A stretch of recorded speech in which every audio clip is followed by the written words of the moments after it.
permettra d'ouvrir cette séance particulière ce matin pour l'élection de notre nouveau président. Je voudrais saluer Madame la Ministre. Merci Brigitte. Je crois qu'il y a un emploi du temps très chargé et d'être là ce matin. Je voudrais saluer le président Bierry, Frédéric, le colonel Sellier, la presse et bien sûr vous toutes et vous tous. Il y a, je sais pas, un tour d'image qui devrait durer 3 minutes, une prise de vue de la salle, comme nous disent le service communication. C'est bon, on peut avancer? Bien, j'invite la Benjamine de notre assemblée, c'est Lara Millon, aujourd'hui, à me rejoindre.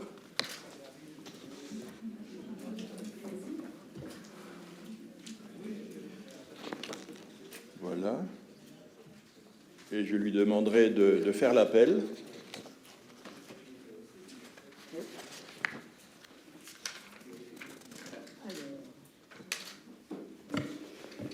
Daniel Adrian, Pierre Bill, Patricia Beaune, Alain Couchot, Max Delmont, Martine Dietrich, Sabine Drexler, Pascal Ferrari, Alain Grapp, Bernadette Groff, Abig Michel,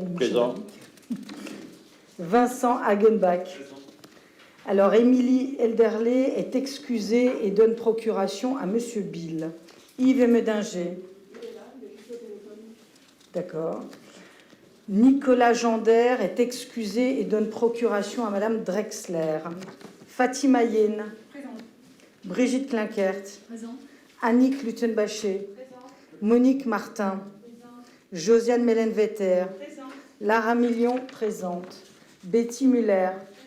Lucien Muller, Marc Munk, Fabienne Orlandi, Karine Pagliarulo, Catherine Rapp, Marc Chicli, Pascal Schmidiger, Éric Stroman, Philippe Trimaille, Marie-France Vallat, Pierre Vogt et Rémi Witt.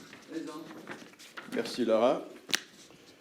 Je rappelle les dispositions du quorum. Le conseil départemental ne peut délibérer que si les 2/3 de ses membres sont présents.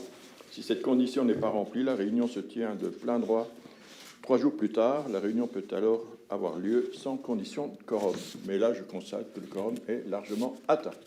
Nous pouvons donc valablement délibérer. Séance, je l'ai dit, en entrée assez particulière, puisque les événements nous font que nous devons nous trouver un nouveau président. Donc, je crois que c'est avec plaisir que tout à l'heure, et je me réjouis de l'unanimité de notre groupe et de nos groupes pour pouvoir avancer d'une manière sereine dans les quelques mois qui nous restent avant l'avènement de la communauté européenne d'Alsace. Nous allons procéder sans délai à l'élection du président du conseil départemental. Je demande s'il y a des candidats. Je rappelle quand même que le président est élu à la majorité absolue des membres du conseil départemental, donc 18. Si cette élection n'est pas acquise après les 2 premiers tours de scrutin, il est procédé à un 3e tour et l'élection a lieu à la majorité relative des membres du conseil départemental. En cas d'égalité des voix, l'élection est acquise au bénéfice de l'âge. Il n'est pas nécessaire d'avoir fait acte de candidature pour être élu président. Voilà. Y a-t-il des candidats? Pierre. Alors, pour le compte du groupe majoritaire uni pour le Haut-Rhin, je propose la candidature de M. Rémi Witt. Y aurait-il d'autres candidats ou une autre candidature? Je constate que ce n'est pas le cas et je déclare ouvert le scrutin. Oui. Oui. Marc Chicli.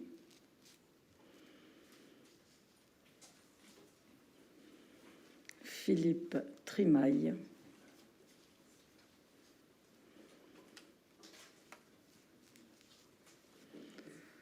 Fatima Yen.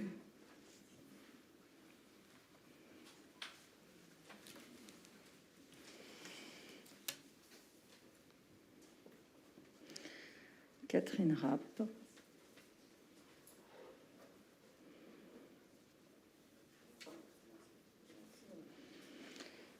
Ah, on passe comme ça. Michel Habig.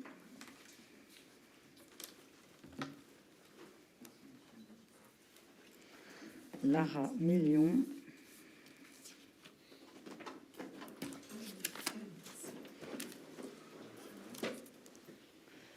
Pascal Schmidiger.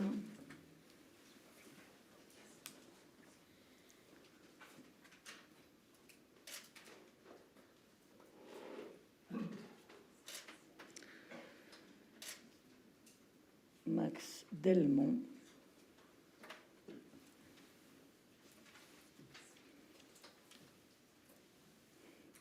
Pierre Bill, qui a une procuration, celle de Madame Elderlé Émilie aussi.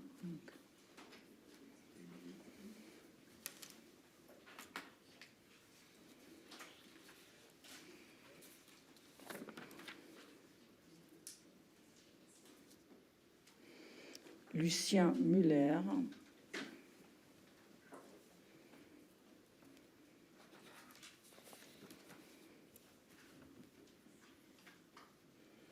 Monique Martin.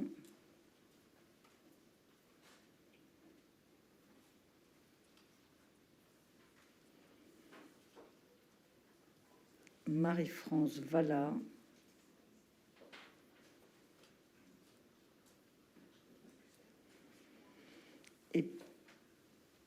Et Pierre Vogt.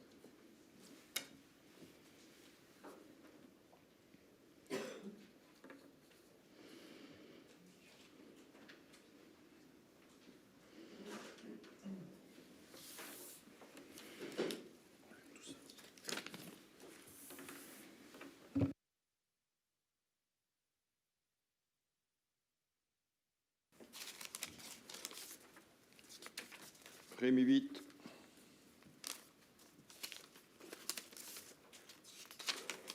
Rémi Witt.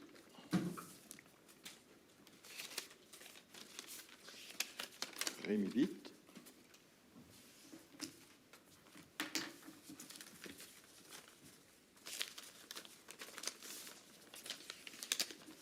Rémi Witt.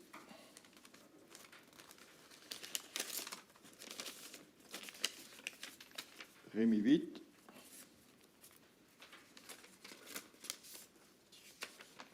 Rémi Witt.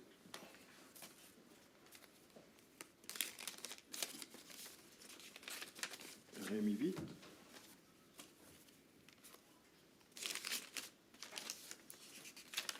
Rémi Witt.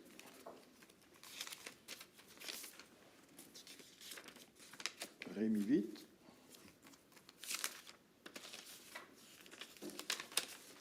Rémi Witt. Rémi Witt. Rémi Witt.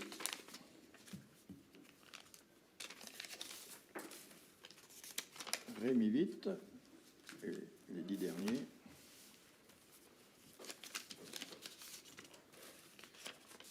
Rémi Witt.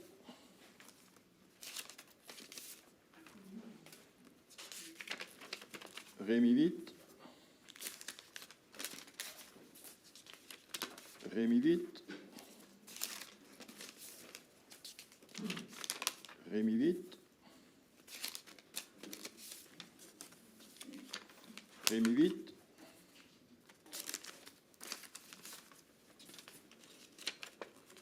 Rémi Witt.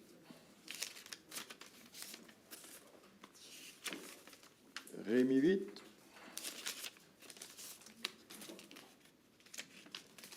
Rémi Witt.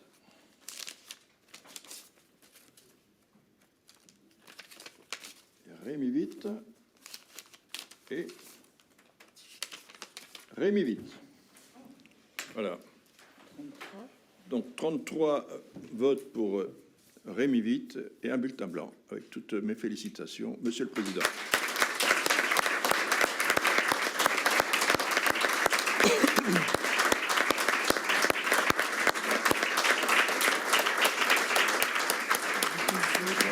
Elle disparaît.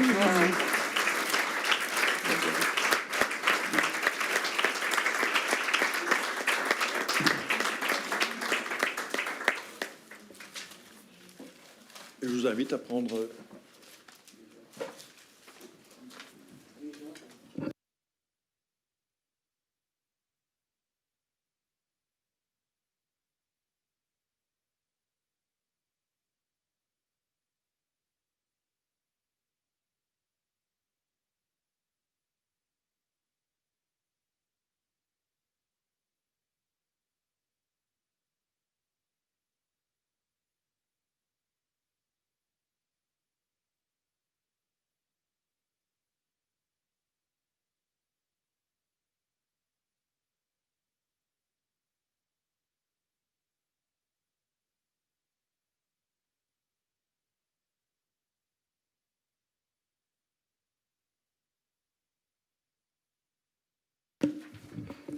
Merci pour cette belle unanimité, mais la réglementation veut que le discours se fasse après l'heure d'interruption. Donc, je vais respecter scrupuleusement le règlement. Et donc, il m'appartient, sans m'étendre davantage, de vous proposer la mise en place de la commission permanente, l'élection des vice-présidents et des autres membres de la CP. Je vous rappelle le code électoral. Conformément aux dispositions de l'article L3122-2, L3122-4 et L3122-5 du Code général des collectivités territoriales, les règles applicables sont les suivantes en matière de commission permanente. La commission permanente est composée du président du conseil départemental, de 4 à 15 vice-présidents, sous réserve que le nombre de ceux-ci ne soit pas supérieur à 30% de l'effectif du conseil départemental et éventuellement d'un ou plusieurs autres membres.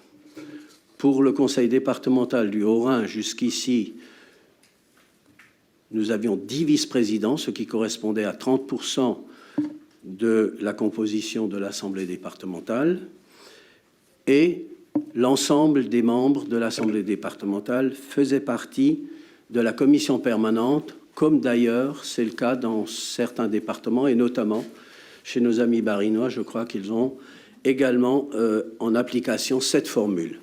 Donc, je vous propose donc pour la composition de la commission permanente, outre le président qui est membre de droit, de vous prononcer sur 10 sièges de vice-président et 23 sièges d'autres membres, des autres membres de l'Assemblée.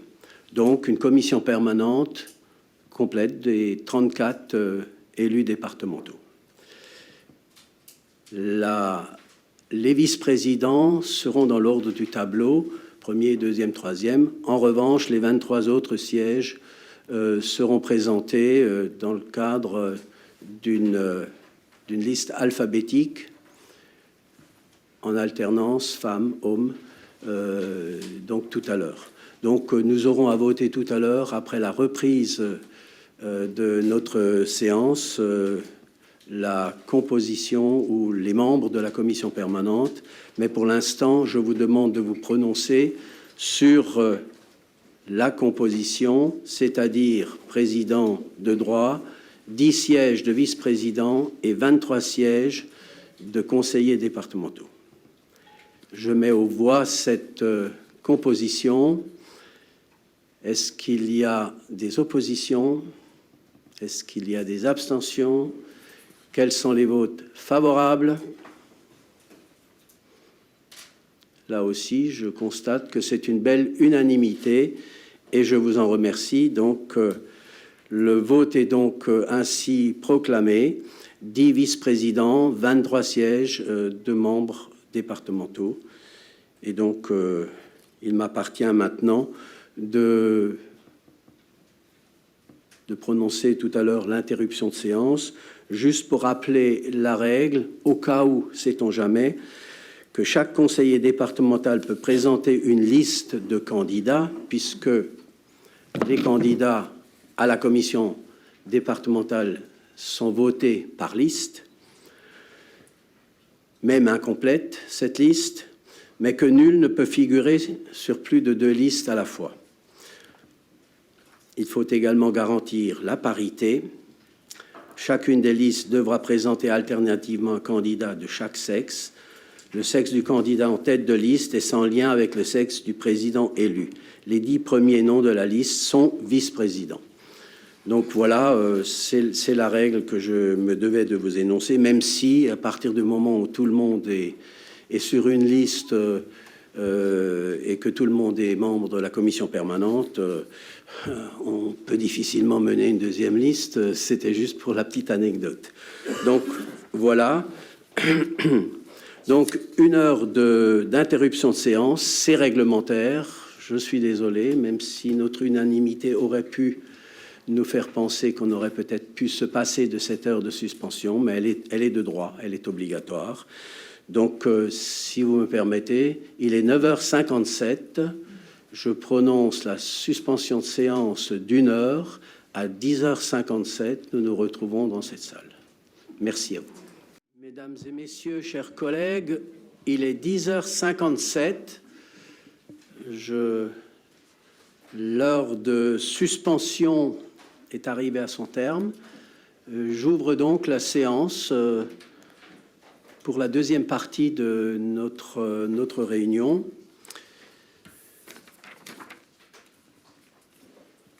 Je constate qu'une seule liste m'a été remise pour la composition de la commission permanente. Et donc, je vais vous en donner lecture. Composition de la commission permanente, liste des candidats aux différents postes à pourvoir. Brigitte Klinkert, première vice-présidente. Pierre Biel, deuxième vice-président. Josiane Mélène Vetter, troisième vice-présidente. Michel Habig, quatrième vice-président. Bernadette Groff, cinquième vice-présidente. Alain Grappe, sixième vice-président. Lara Millon, septième vice-présidente. Max Delmont, huitième vice-président. Karine Pagliarulo, neuvième vice-présidente.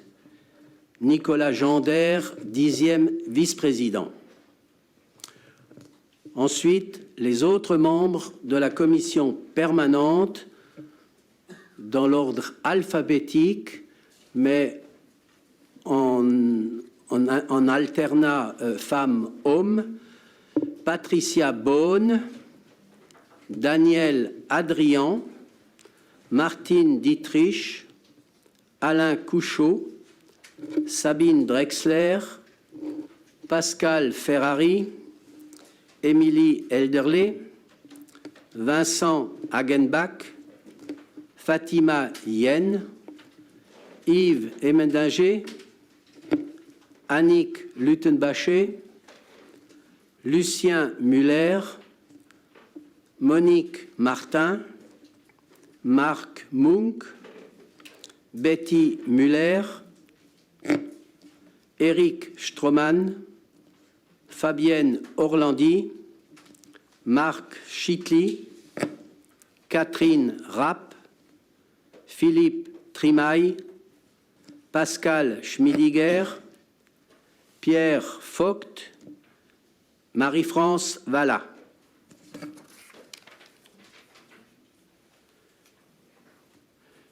Je soumets à votre approbation ou à votre vote cette liste. Êtes-vous favorable à l'élection à la commission permanente de la liste que je viens de vous lire? Veuillez lever la main. Merci à vous. Y a-t-il des oppositions? Y a-t-il des abstentions? Je n'en vois pas. La liste est donc la liste des candidats qui sont, ou les candidats qui figurent sur cette liste sont tous élus à la commission permanente. Je vais maintenant appeler mes 4 vice-présidents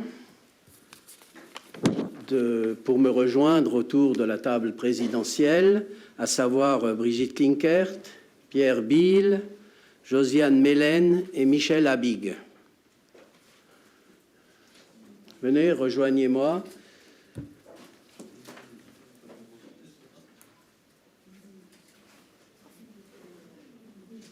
On va essayer de garder la distanciation, mais je pense que pour les 4 personnes supplémentaires, on devrait pouvoir trouver une répartition. Merci, Madame la première vice-présidente, d'être à mes côtés. Merci. Et puis, Josiane. Et donc, le moment est venu pour mon discours officiel.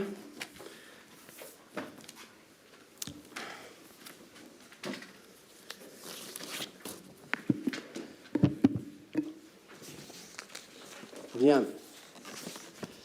Madame la ministre, chers collègues, je vous remercie très chaleureusement de la confiance que vous venez de me témoigner en me portant à la présidence de notre Assemblée.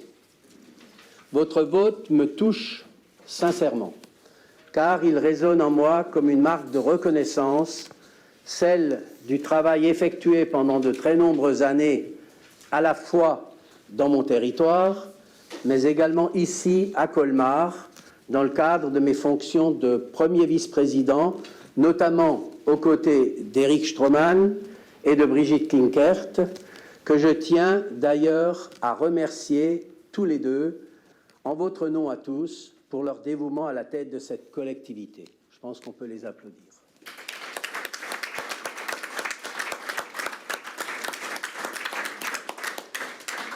Votre choix, mes chers collègues, m'honore tout particulièrement et m'oblige au moins tout autant. Et vous savez à quel point ceci n'est pas une formule convenue de ma part, car quand j'accepte, je m'engage. Oui, je m'engage devant vous et devant les Haut-Rhinois à tout mettre en œuvre avec toute la vigueur et toute la détermination que vous me connaissez, afin que notre département soit à la hauteur des enjeux essentiels qu'il devra affronter durant les 4 prochains mois. 4 mois qui nous séparent de l'avènement de la nouvelle collectivité alsacienne et qui seront le tout dernier CDD, contrat à durée déterminée, pour un président de conseil départemental du Haut-Rhin. Voilà un contrat dont je pourrais difficilement oublier l'échéance, puisqu'elle me sera rappelée chaque jour par le compte à rebours qui défile sur la façade du bâtiment. Mais trêve de plaisanterie, passons aux choses sérieuses. Parmi les défis que nous aurons à relever ensemble, chers collègues, il y a tout d'abord, dans notre département si meurtri par l'épidémie de la Covid, celui de la gestion de l'après-crise sanitaire et de ses graves conséquences, tant sur l'activité économique que sur l'emploi. Je crois pouvoir dire que notre conseil départemental, sous la conduite de Brigitte Klinkert, a su être très réactif aux côtés des principales victimes de cette crise, en multipliant ses actions et ses soutiens avec rapidité et beaucoup d'efficacité. Bravo et merci à toi, Brigitte. Nous restons bien entendu pleinement mobilisés sur ce front et saurons nous adapter aux circonstances. Ainsi, en tant que représentant de la collectivité chef de file dans le domaine de la solidarité, nous devrons probablement faire face à une multiplication des situations de précarité et d'exclusion.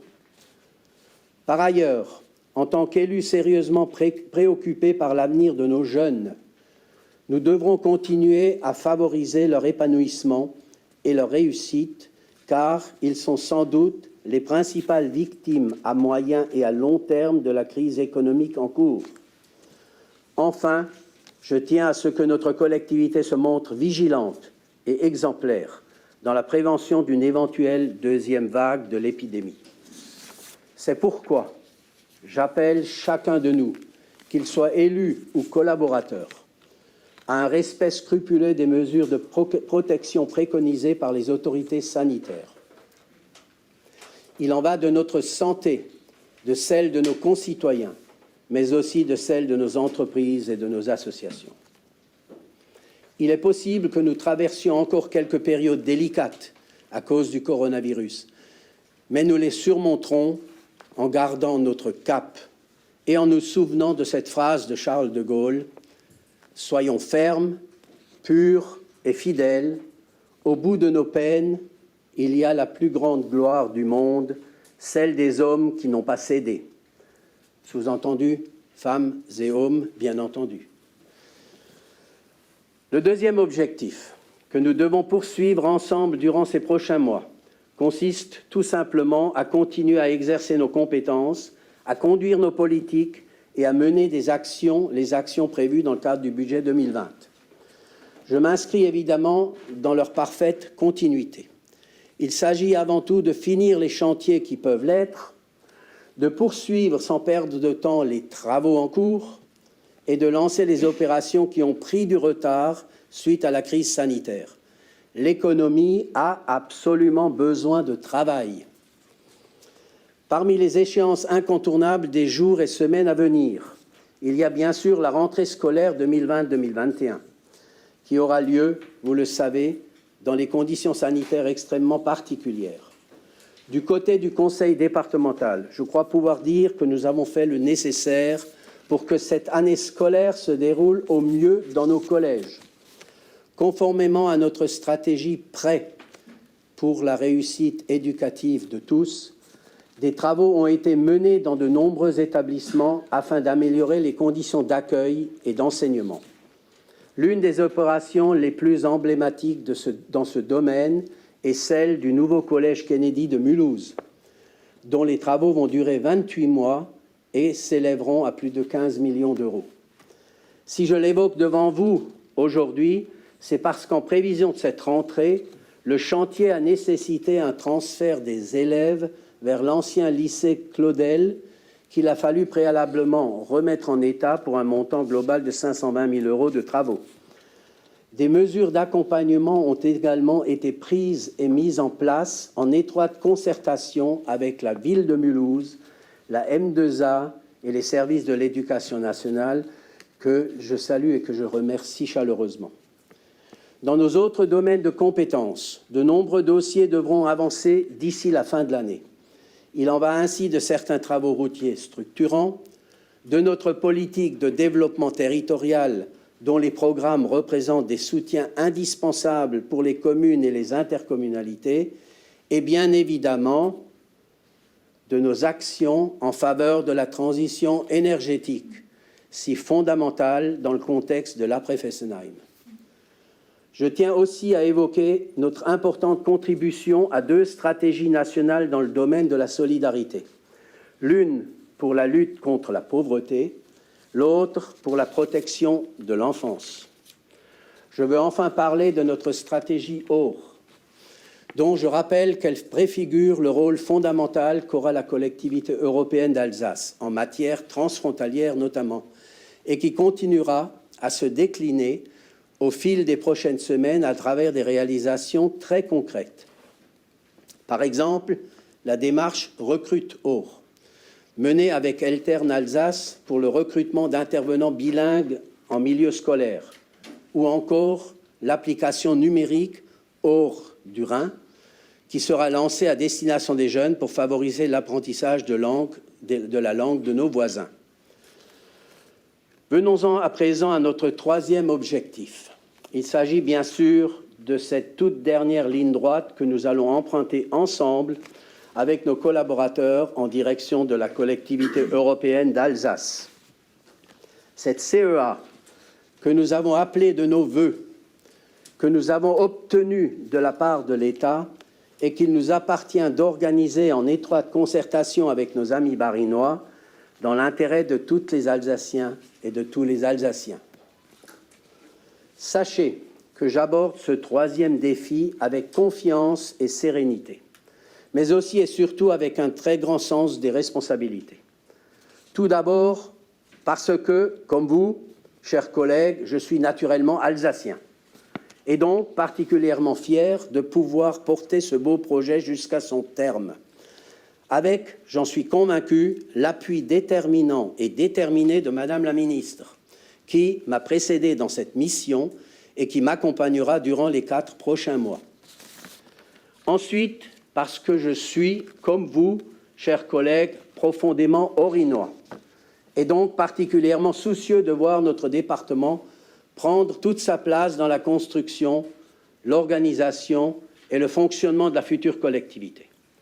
Enfin, parce que je suis viscéralement sungovien, et donc, comme vous, chers collègues, particulièrement attaché à mon territoire et à ses habitants. Un territoire dont je connais chaque parcelle, des habitants dont je connais quasiment chaque visage. N'est-ce pas, Fabienne? Comme vous, je tiens donc à ce que la CEA devienne cette collectivité de proximité, garante d'efficacité, que nous avons imaginée avec nos homologues barinois. Une collectivité dynamique, innovante, créative et ouverte sur ses voisins allemands et suisses. Comme vous, je tiens à ce que la CEA devienne la collectivité des territoires, naturellement transversale, et non l'une de ces structures centralisées et verticales dont notre pays se montre si souvent adepte. Comme vous, je tiens à ce que la CEA devienne la collectivité de l'équité, de l'équilibre et de la complémentarité entre nos différents territoires, du Sungo à l'Outre-Forêt, des bords du Rhin au sommet des Vosges, du plus petit village aux agglomérations de Colmar, Mulhouse et Strasbourg. Comme vous, je tiens à ce que la CEA soit conçue avec une tête bien faite et solide et qu'elle avance sur ses 2 jambes, l'une barinoise, l'autre orinoise, sans jamais boiter ni trébucher. Comme vous, je tiens à ce que la CEA devienne la collectivité de toutes les Alsaciennes et de tous les Alsaciens.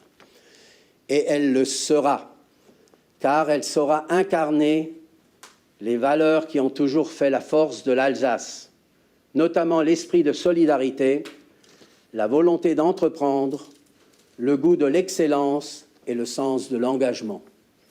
Oui, chers collègues, nous pouvons avoir confiance en notre capacité à construire cette nouvelle collectivité, à faire en sorte qu'elle porte toutes les ambitions de l'Alsace et qu'elle balayera ainsi les doutes des éventuels sceptiques. L'économiste américain Stuart Chase a écrit « Pour ceux qui croient, aucune explication n'est nécessaire. Pour ceux qui ne croient pas, aucune explication n'est suffisante. » Moi, j'y crois. Et j'y crois d'autant plus que je bénéficierai des compétences de notre direction générale, à laquelle j'accorde toute ma confiance, mais aussi de la compétence de celle de l'ensemble de nos cadres et agents. Par avance, je les remercie très sincèrement de leur présence à mes côtés. Les 4 mois qui vont suivre seront forcément intenses et exigeants pour chacune et pour chacun d'entre nous. Mais nous savons qu'en relevant les défis qui se présentent à nous, nous ferons avancer le Haut-Rhin, nous ferons avancer l'Alsace et nous avancerons avec eux, car comme le disait si bien André Malraux, l'homme ne se construit qu'en poursuivant ce qui le dépasse. Je vous remercie de votre attention.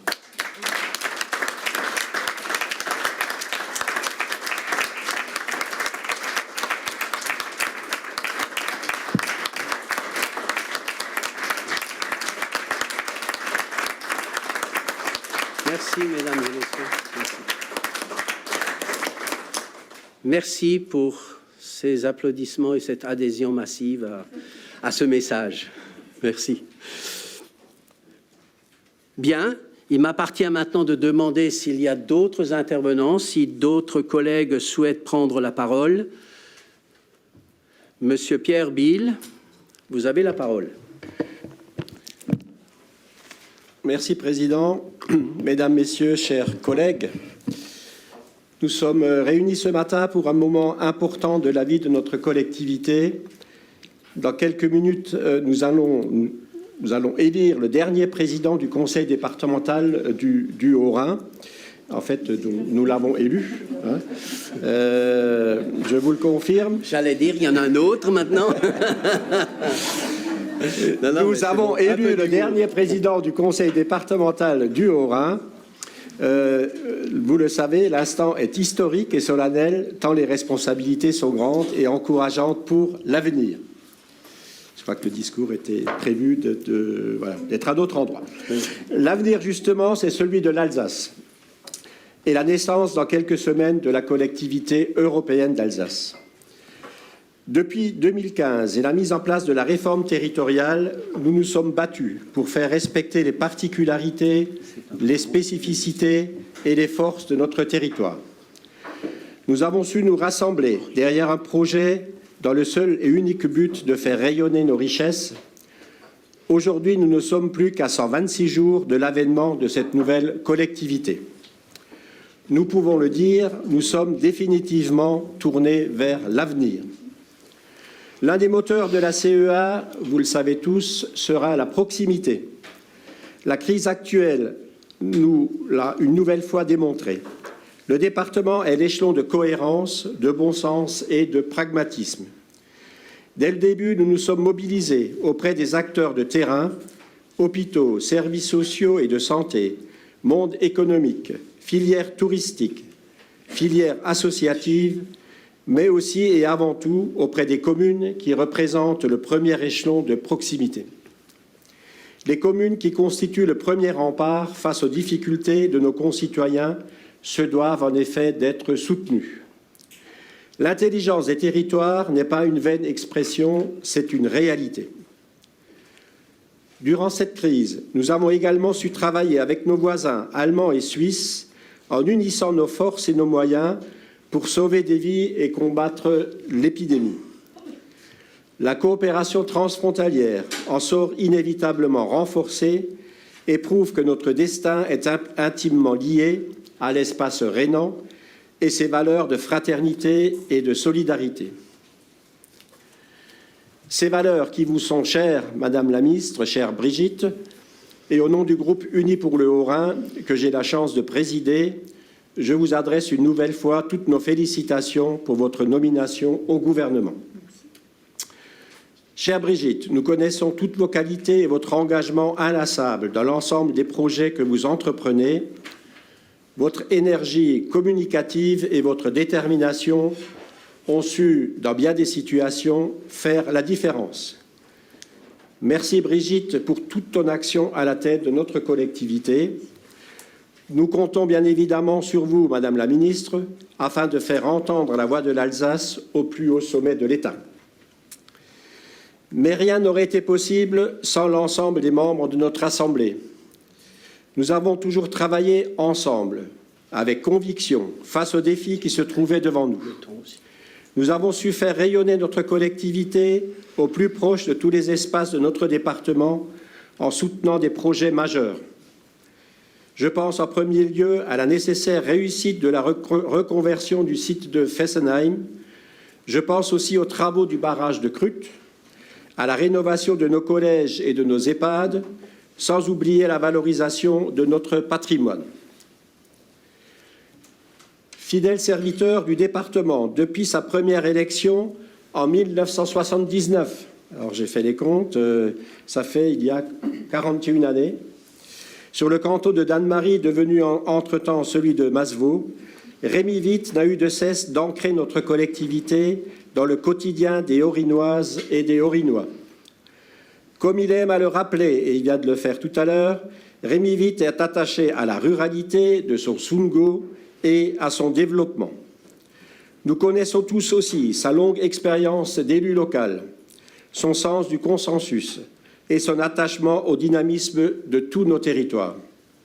Ainsi, il a parfaitement su renforcer leur attractivité, comme l'a démontré dernièrement la mise en place, donc en 2019, de la nouvelle politique de développement territorial.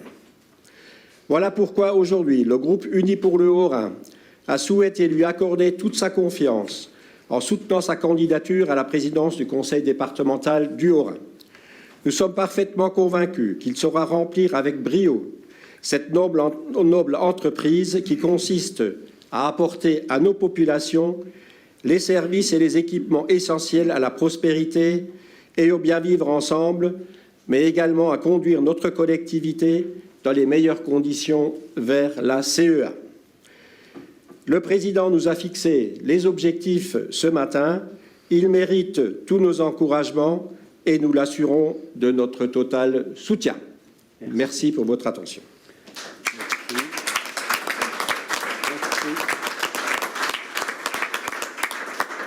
Merci, Monsieur le Président du groupe Unis pour le Haut-Rhin.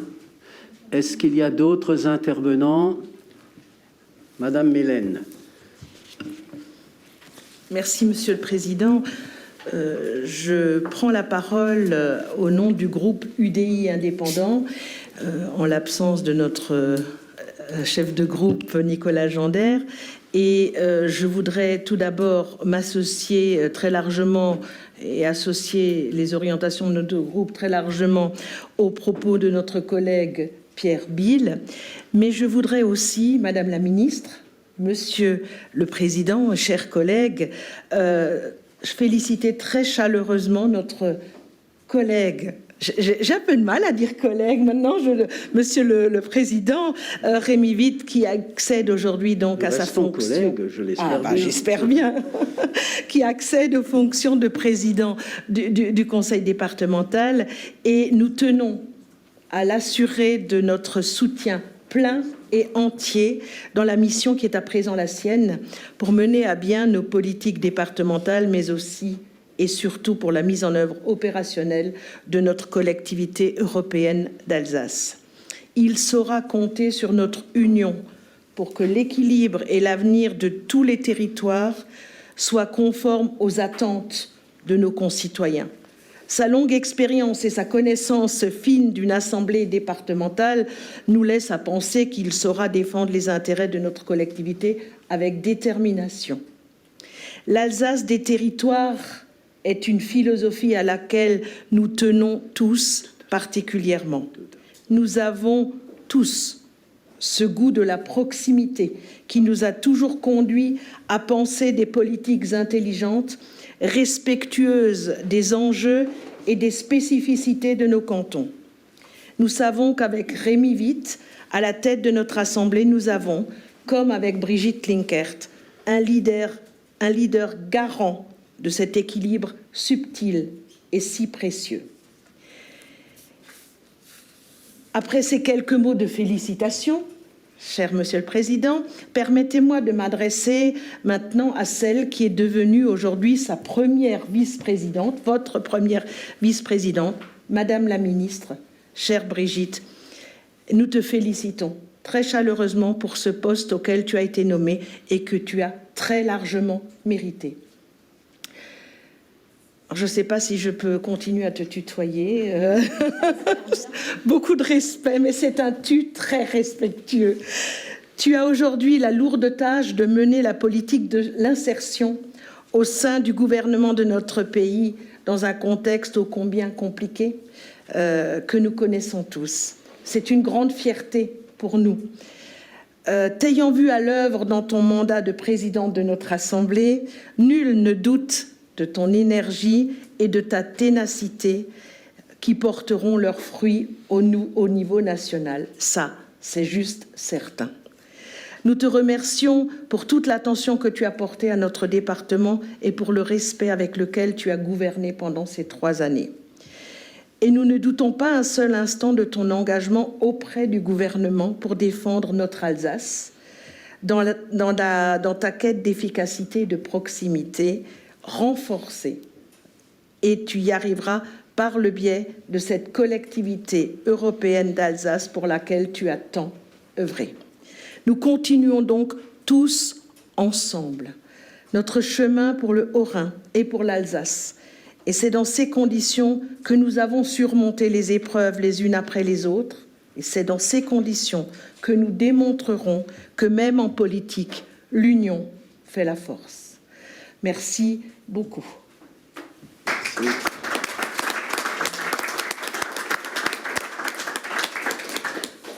Marie-France Vallat souhaitait intervenir. Oui, merci Monsieur le Président. Monsieur le Président, chers collègues, dans un premier temps, je voudrais vous féliciter, cher ami Witt, pour votre élection à la tête de notre collectivité et vous adresser tous mes meilleurs souhaits de réussite pour la conduite de notre Assemblée dans cette période de transition vers cette nouvelle collectivité que nous avons appelée de nos voeux, comme vous venez de nous le dire. Le temps est court, mais les enjeux sont essentiels pour toute la population alsacienne. Nous avons donc été réunis une nouvelle fois à 4 mois de la création de cette nouvelle collectivité pour votre élection, et ce pour une bonne raison, ce qui vient également d'être rappelé par mes collègues qui ont précédé, puisque notre présidente Brigitte Klinkert a été nommée récemment ministre déléguée à l'insertion. Nous ne pouvons que nous en réjouir collectivement, puisque cette nomination résulte, à mon sens, de ses compétences nationalement reconnues par ces 3 années de fonction. Je voudrais vous en féliciter, Madame la Ministre, une nouvelle fois. Une ministre alsacienne dans les rangs du gouvernement n'est pas chose si courante que cela, et qu'une femme alsacienne ait été choisie me fait particulièrement plaisir. Nous savons également, Madame la Ministre, parce que vous l'avez répété à de nombreuses reprises, que vous allez être l'ambassadrice de tous les Alsaciens. Et dans le cadre de la création de la nouvelle collectivité et de son fonctionnement, nous allons être observés non pas seulement par tous les Alsaciens, mais également par d'autres territoires.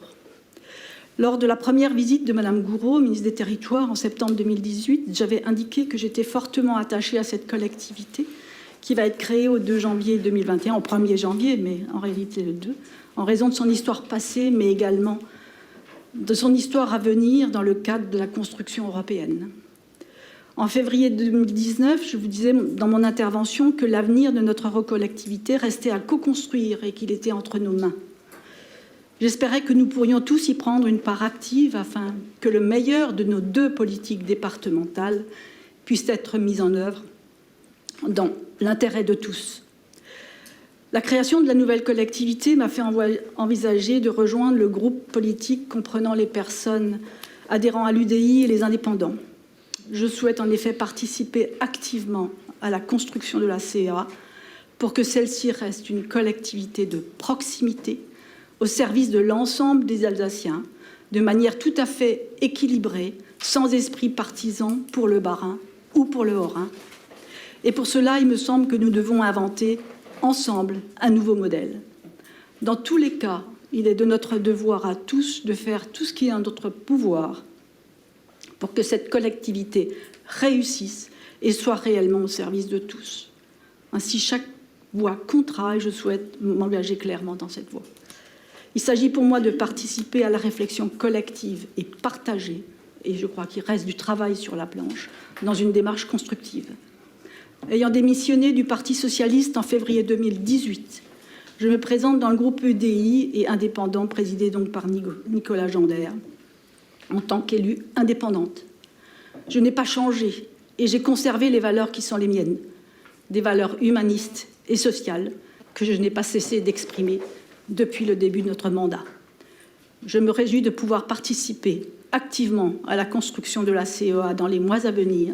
Le temps est compté et le projet de notre collectivité rentre dans le concret. Elle nécessite l'énergie de tous. Merci.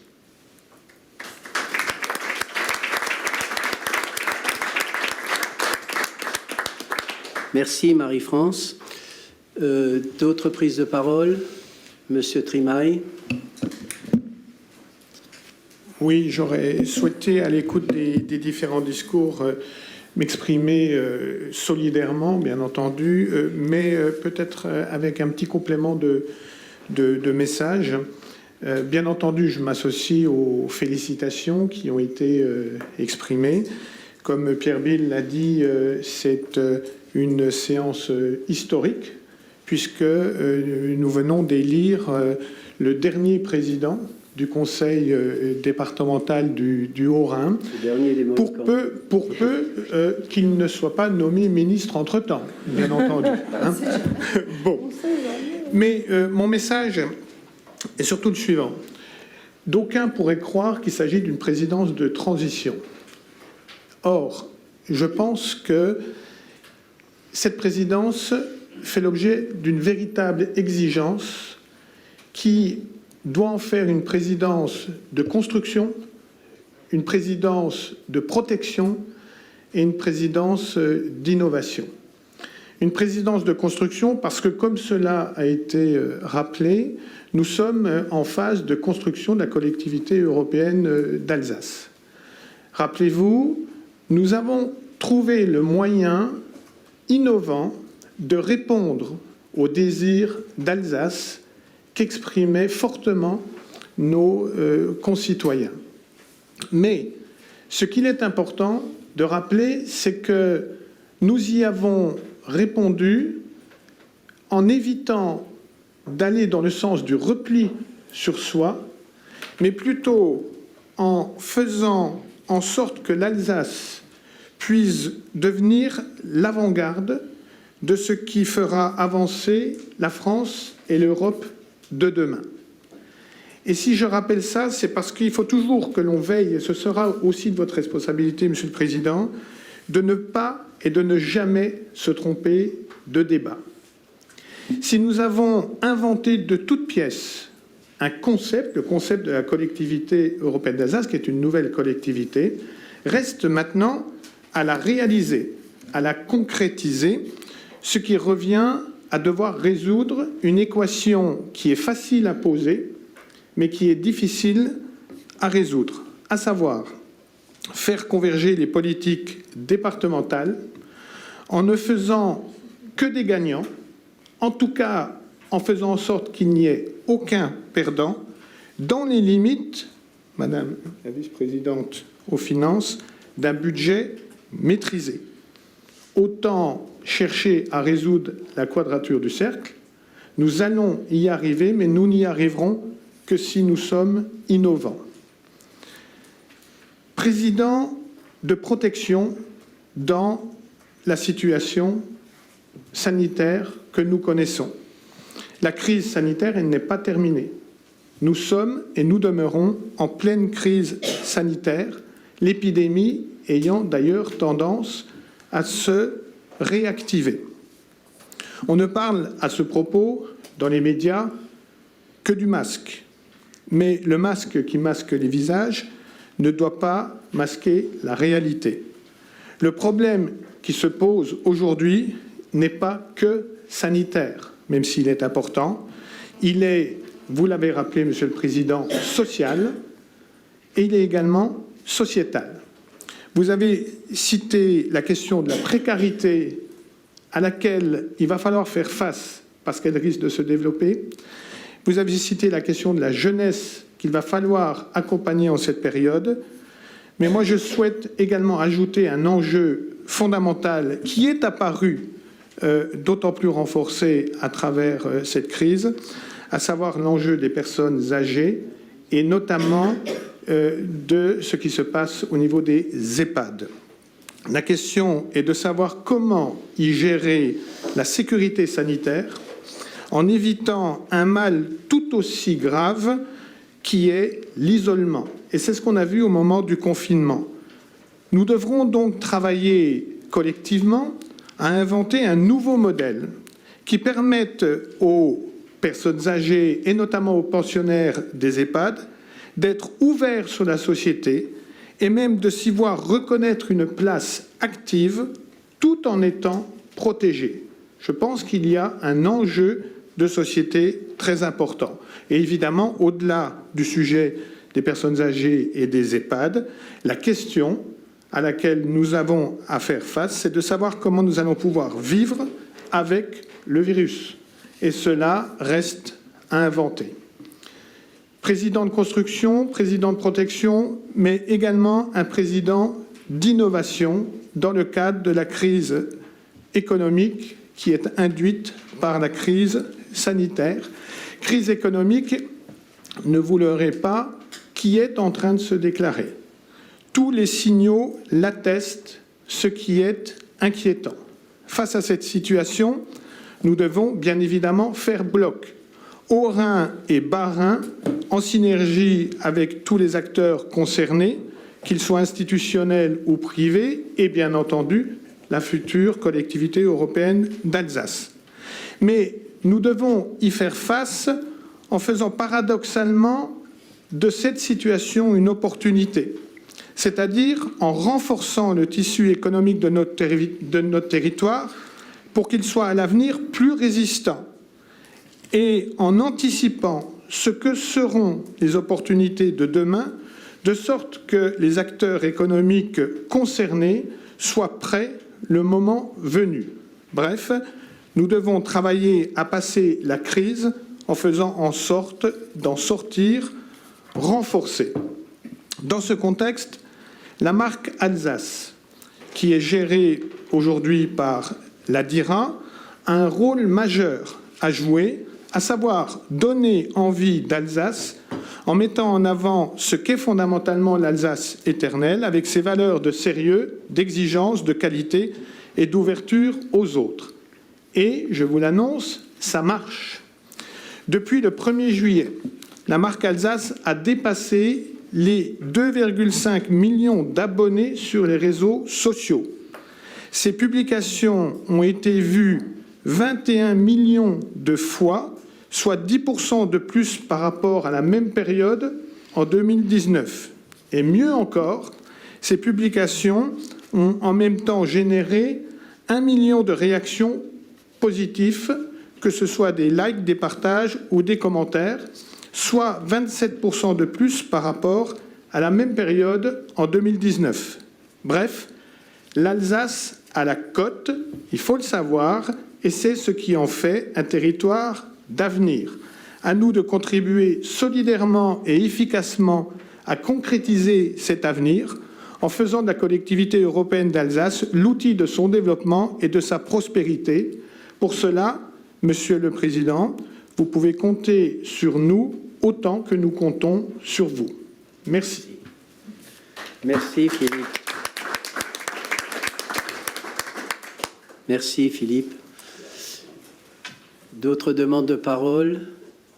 Madame la ministre, première vice-présidente du Conseil départemental. Monsieur le Président, chers collègues, toutes mes félicitations, cher Président, cher Rémi, pour votre élection. Je sais vos profondes qualités humaines et aussi vos très grandes capacités et qualités de travail. Elles seront précieuses pour notre Assemblée et pour notre collectivité.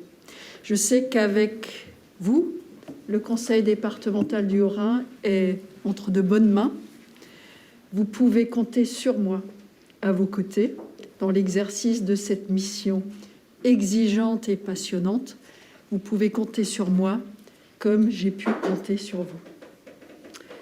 Cher Président, chers collègues, je tiens également à vous remercier pour votre confiance. Première vice-présidente en charge de l'Alsace et de son ouverture à l'international, c'est pour moi une fierté et un honneur de poursuivre avec vous la construction de cette belle collectivité européenne d'Alsace, puisque nous sommes plus que jamais garants collectivement de la réussite de ce beau projet. Et à ce titre, et à la place qui est la mienne, je m'en sens aussi plus que jamais garante. Chers collègues, merci pour les mots que vous avez eus à mon égard.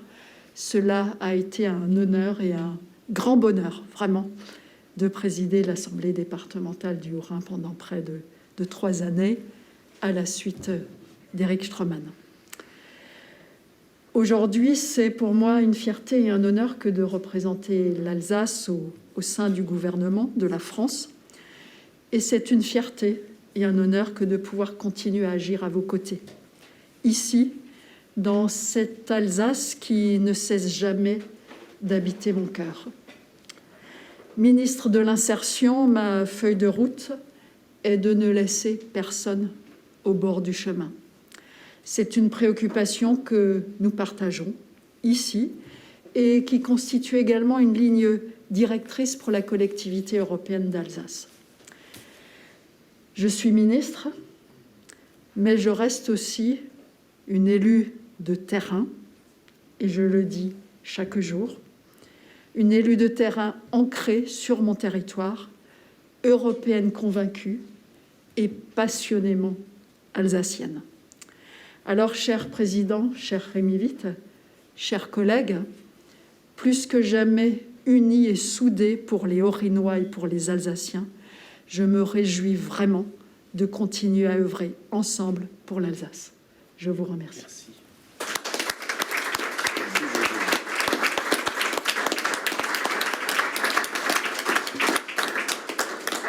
Merci, Madame la Ministre, pour tous ces encouragements. J'aurais besoin de vous à mes côtés, c'est certain. Comme nous avons travaillé en binôme, je l'espère, nous continuerons à avancer en binôme pour pouvoir répondre à vos attentes à tous et surtout aux attentes de nos populations. Je crois que, comme Philippe l'a très bien souligné, nous sommes dans la construction de quelque chose d'innovant et d'une collectivité exemplaire qui doit préfigurer ce que l'institution française pourra faire de bien et de mieux. Merci. Bien, pas d'autres intervenants. On va donc passer au rapport, si vous le voulez bien. Et l'ordre du jour prévoit un certain nombre de rapports. Je vais donner la parole à Pierre Bill pour la présentation des rapports. Elles dépendent plus ou moins de la 12e commission et il en est le président. S'il veut bien nous les présenter. Merci. Merci à toi, Président. Donc, nous sommes au 3e rapport donc, qui concerne les délégations du Conseil départemental donc, à la commission permanente, donc dans un certain nombre de domaines, domaines qui sont listés dans le rapport et dont vous avez pu prendre connaissance, peut-être pas les reprendre tous. S'il y a des questions, évidemment, vous pouvez les proposer. Et s'il n'y en a pas, je propose au président de passer à la délibération et au vote. Oui. Est-ce qu'il y a des oppositions à l'adoption de ce rapport? Pas d'opposition, des abstentions? Le rapport est approuvé. Je vous remercie.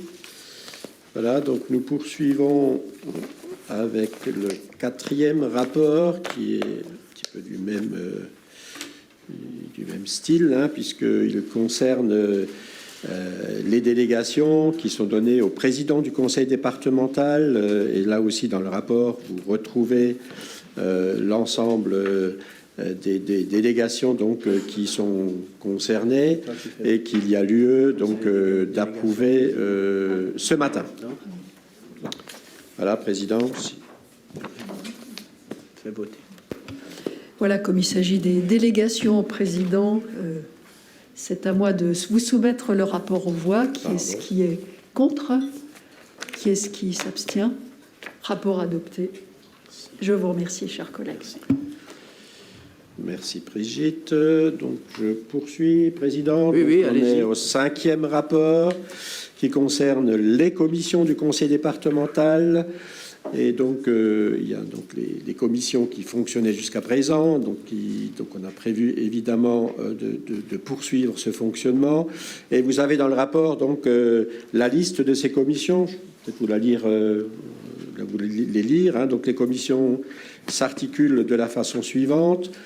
Première commission, finances et budget. Donc, la présidente, c'est Lara Millon.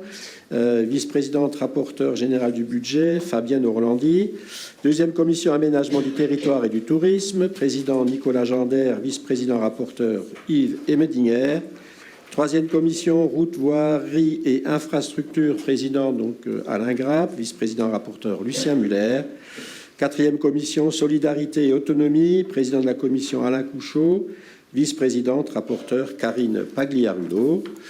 La 5e commission, patrimoine immobilier, action et territoire, présidente de commission Rémi Witt, vice-présidente, rapporteur Monique Martin. 6e commission agriculture, environnement et cadre de vie, président Michel Abig, vice-présidente rapporteur Annick Luttenbacher. 7e commission culture et patrimoine, présidente Bernadette Groff, vice-présidente rapporteur Émilie Elderlé. 8e commission éducation et jeunesse, président Pierre Vogt, vice-présidente rapporteur Bernadette Groff. La 9e commission sport et vie associative, président Marc Chitli, vice-présidente rapporteur Émilie Elderlé.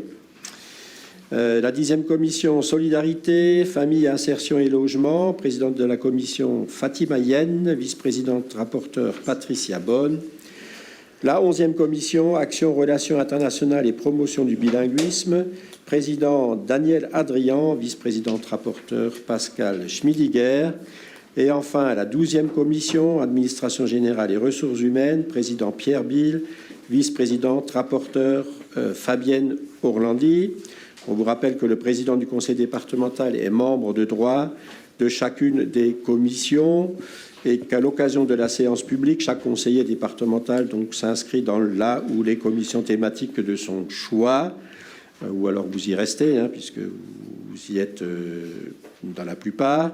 La liste détaillant la composition de chacune de ces commissions sera annexée à la délibération et il y a lieu, Monsieur le Président, donc à délibérer. Merci. La liste d'inscription à ces commissions circule, je crois. Vous pouvez vous inscrire pour que l'on puisse compléter, mettre en annexe cette liste à la délibération qui vous a été soumise. Je vous la soumets au vote. Est-ce que sur le rapport qui vous est proposé sur les compositions des commissions, il y a des oppositions? Je n'en vois pas. Il y a des objections ou des abstentions? Je n'en vois pas non plus. Le rapport est donc approuvé.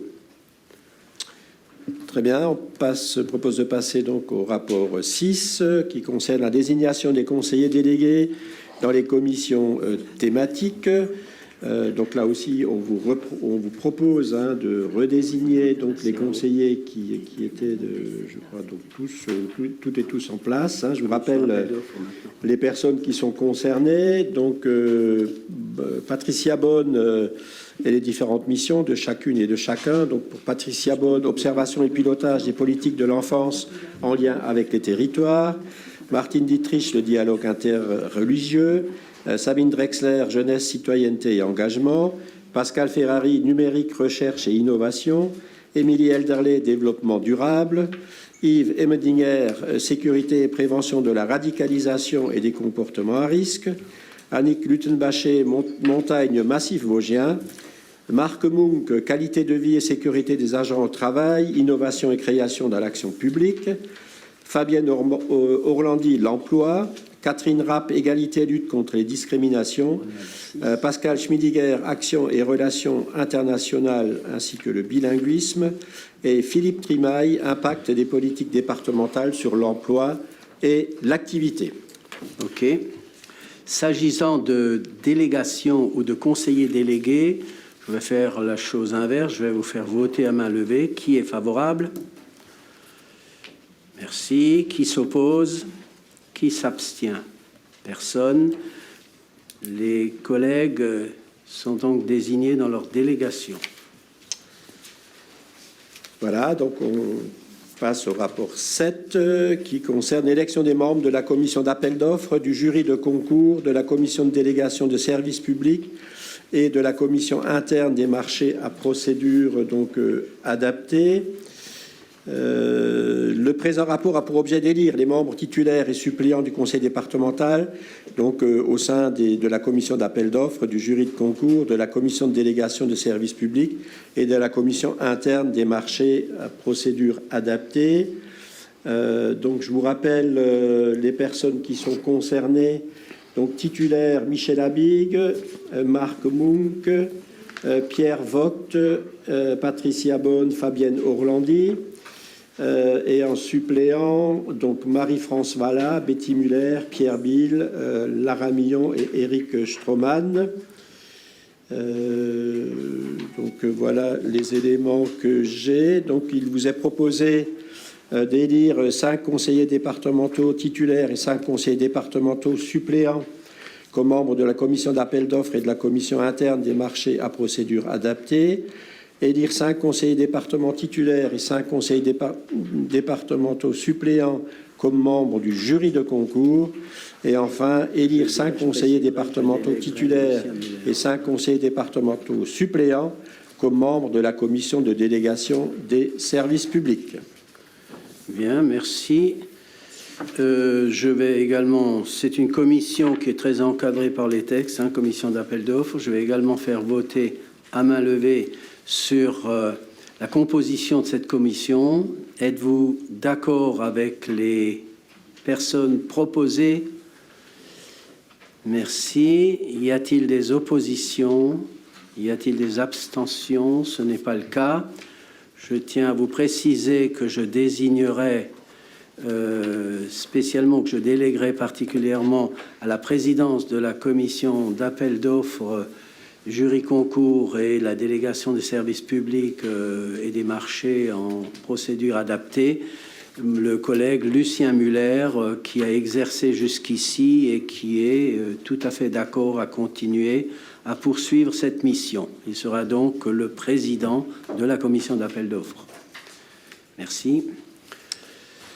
Voilà, 8e rapport, donc, qui concerne la désignation des représentants du conseil départemental au conseil d'administration donc, du SDIS 68. Donc, le présent rapport a pour objet la désignation des 14 représentants titulaires, et donc il y a 14 représentants suppléants du département au sein du CA du SDIS. Donc, je vous rappelle également la liste des collègues qui sont concernés. Donc, les membres titulaires, Rémi Witt, Pierre Bill, Brigitte Klinkert, Pascal Schmidiger, Annick Lutin-Baché, Betty Muller, Michel Abi, Karine Pagliarulo, Vincent Hagenbach, Monique Martin, Alain Grapp, Nicolas Gender, Lara Millon et Pierre Vogt. Les membres suppléants, Daniel Adrian, Pascal Ferrari, Yves Emedinger, Fabienne Orlandi, Marc Munk, Philippe Trimaille, Bernadette Groff, Martine Dietrich, Lucien Muller, Émilie Elderley, Sabine Drexler, Max Delmont, Josiane Mélène Vetter et Catherine Rapp. Bien. Là aussi, il s'agit de désignation, donc je souhaite aussi que l'on vote à main levée. Qui est favorable à la désignation de nos collègues? Merci, tout le monde. Y a-t-il des oppositions? Y a-t-il des abstentions? Ce n'est pas le cas. Je vous informe également que le président du CASDIS est de droit le président du conseil départemental, qui pourrait déléguer éventuellement cette fonction. Mais pour diverses raisons, j'ai décidé de rester président du CASDIS comme l'a été Brigitte auparavant. Ça permet aussi de poursuivre le travail qui a été engagé avec le colonel directeur du SDIS. Merci. Je poursuis. 9e rapport, donc, qui concerne la désignation des représentants du conseil départemental pour siéger au sein des organismes extérieurs. Donc, ce rapport a pour objet de procéder à cette désignation. On vous rappelle aussi que la liste des représentations donc, du conseil départemental a été communiquée donc, en annexe du présent rapport, que nous avons examiné également en réunion préparatoire et en intergroupe tout à l'heure. L'Assemblée peut décider à l'unanimité de ne pas recourir au vote à bulletin secret au profit du vote à main levée en vue de désigner ses représentants par voie élective. Toutefois, si plusieurs candidatures étaient proposées pour un même poste de représentant ou de délégué, l'Assemblée devra alors recourir au vote à bulletin secret. Donc, apparemment, encore une fois, on a étudié les différentes affectations donc en réunion préparatoire. Je ne pense pas qu'il soit indispensable de les relire toutes. Non, je crois que chacun a pu consulter. Tout à fait, Monsieur le Président de Commission. Chacun a pu consulter. Je pense que vous avez reçu dans les rapports la liste. Elle n'a pas changé depuis l'envoi. Je demande quand même si quelqu'un souhaitait modifier quelque chose ou être différemment candidat à l'une ou l'autre des rubriques. En fin de compte, vous gardez tous plus ou moins vos attributions et vos représentations dans les différents organismes.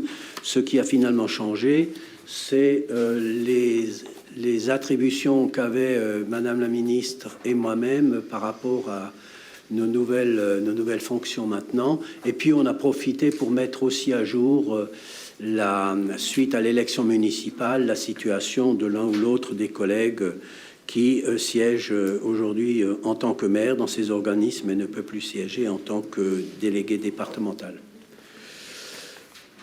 Est-ce que sur le rapport, sur ces désignations, je vais également vous demander de lever la main à ceux qui sont favorables. C'est un peu embêtant, mais c'est des délégations, des désignations, on va être carré. Pas d'opposition, pas d'abstention. Merci à vous. C'est moi qui vais prendre le relais pour le rapport, le 10e. Il s'agit de désigner un conseiller départemental pour représenter le département dans les actes administratifs qui sont établis par le président du conseil départemental. Dans le cadre donc de la passation de ces actes concernant les droits immobiliers ainsi que les baux passés en la forme administrative par le département, il y a lieu donc de désigner celui qui signe pour le compte du département, puisque le président, étant officier ministériel, reçoit l'acte, fait fonction de notaire si vous préférez, et donc pour représenter le département, il nous faut désigner un collègue. Généralement, c'est un vice-président. Je vous propose donc, ça a été vu, que ce soit Monsieur Pierre Bill qui puisse bénéficier de ce mandat de représentation de la collectivité départementale à cette occasion. Y a-t-il, est-ce que vous êtes favorable? Merci de lever les mains. Est-ce qu'il y a des oppositions? Y a-t-il des abstentions? Ce n'est pas le cas. Monsieur Bill est désigné. Merci, Président. Merci à vous toutes et tous. Je termine par le 11e rapport de notre séance de ce matin, qui concerne donc les moyens mis à disposition des conseillers départementaux. Donc vous pouvez constater dans le rapport que c'est des moyens qui sont mis à disposition évidemment du président, des vice-présidents, mais aussi des conseillers départementaux. Donc voilà, il y a lieu de valider également ce matin donc ce rapport. D'accord. C'est en gros ce qui se pratiquait dans la collectivité. On n'a rien changé ou quasiment rien. Et donc on continue à fonctionner ainsi. Je tiens juste à préciser que les vice-présidents qui sont en charge de certaines missions spécifiques qui nécessitent régulièrement des déplacements dans le département, mais aussi en dehors du département, ont donc une voiture de service à leur disposition que, je tiens aussi à le souligner parce que j'ai lu et j'ai entendu quelques commentaires à ce sujet, que les conseillers départementaux ou les vice-présidents ou un conseiller départemental qui doit représenter notre collectivité sur une mission particulière qui nécessite un déplacement assez important ou sur une mission spécifique mais ponctuelle pourra, sur autorisation du président, avoir un chauffeur pour l'emmener à cette réunion. Ça ne sera pas, je le dis tout de suite, pas systématique, c'est vraiment sur des missions vraiment précises, ponctuelles.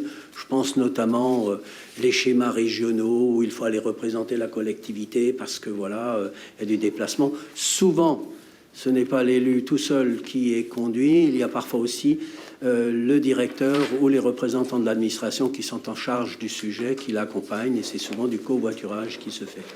Donc voilà, en tout cas, il n'y a pas de débordement à attendre sur cette affaire. Je serai très, très vigilant et très strict. Monsieur Trimaille. Oui, c'était une question, mais vous venez d'y répondre en partie, peut-être vous pouvez préciser. Question que je me posais, cet usage, l'évolution d'usage qui est proposée, vous confirmez bien qu'il se fait à moyens constants et qu'il consiste en une optimisation de l'utilisation des moyens actuels. Tout à fait. Je peux vous rassurer. On n'achète pas de voiture de plus, on n'embauche pas de plus de chauffeurs, etc. Il n'y a pas de souci. Nous serons dans le strict budget et dans la stricte poursuite de ce qui se faisait, sauf que il faut officiellement délibérer pour pouvoir valider juridiquement la pratique. Voilà. Sur le rapport, est-ce qu'il y a, je préfère aussi qu'on vote à main levée, est-ce que vous êtes d'accord? Merci. C'est une unanimité. Y a-t-il des oppositions? Y a-t-il des abstentions? Ce n'est pas le cas. Le rapport est donc approuvé. Je vous remercie. Je crois qu'on est arrivé au terme de nos rapports et en même temps au terme de notre séance de ce matin. Il est midi pile. Nous avons à peu près tenu le timing malgré l'heure obligatoire d'interruption de séance qu'il a fallu respecter. En tout cas, je vous remercie toutes et tous de votre participation, du consensus qui s'est dégagé ce matin de cette Assemblée. Je me sens encore plus investi de la mission au vu de votre soutien et de votre témoignage de sympathie. Permettez-moi de vous dire que, comme je l'ai déjà dit, je ne vais pas refaire mon discours, mais j'essayerai d'être à la hauteur de la tâche. Je sais qu'elle sera difficile, qu'elle sera lourde, que même si c'est 4 mois, elle sera aussi longue dans la journée, sans doute, et même les nuits, voire les week-ends. Je sais, j'étais le témoin physique de ce que Brigitte, avant moi, a dû dégager ou dû générer en investissement et en énergie. Je sais ce que la tâche attend de moi. Je vais essayer d'être digne de cette mission. En tout cas, merci à vous. Et puis je conclus là-dessus. À moins que quelqu'un souhaite encore intervenir, s'il y a encore une intervention. Non. Je vais juste vous rappeler, je vais conclure la séance. Donc la séance est levée.